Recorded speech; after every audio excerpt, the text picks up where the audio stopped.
So, like, what would you tell, somebody that wants to get into robotics engineering? Like, maybe, I don't know, at the high school age, somebody that's in a job they hate, that's like an adult, but like maybe wants to make a change and is technically adept. Like, first, like, who should be a robotics engineer, and like, why would you want to do it, and how do you do it? So for the answer of who should be a robotics engineer is anybody that is excited about robotics, right?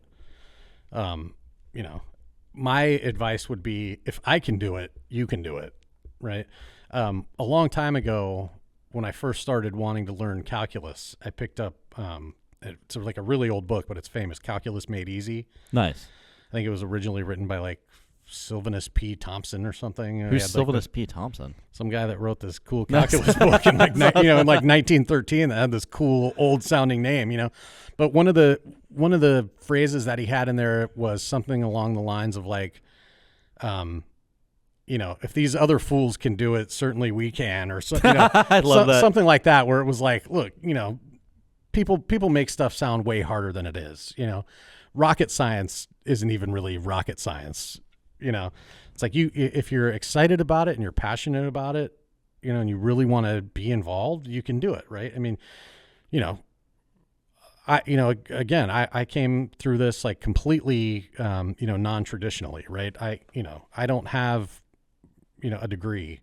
I'm working on a master's degree, but I don't even have a bachelor's. I just happen to find this cool program that, lets you in based on the work that you do, right? Yeah. I mean, you found a backdoor way to interview at Google, though, just from like, like you.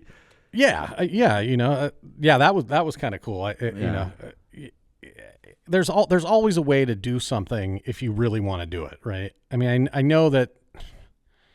I also don't want to discount the fact that like people have bad situations too. I get that, right? But I grew up in a trailer park, for instance, and low income apartments, and so I understand that like people, there are situations that you have to try to get yourself out of, and that's not always possible.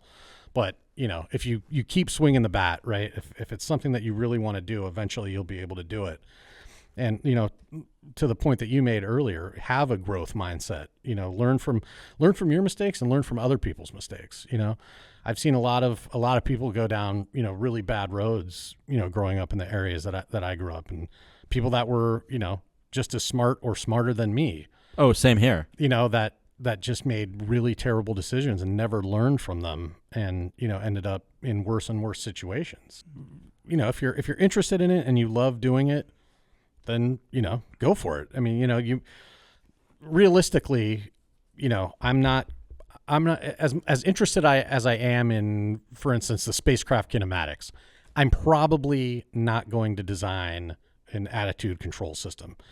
I mean, the potential's there. If I really truly wanted to do that, there's a pathway for me to do that through this, this organization that I work with.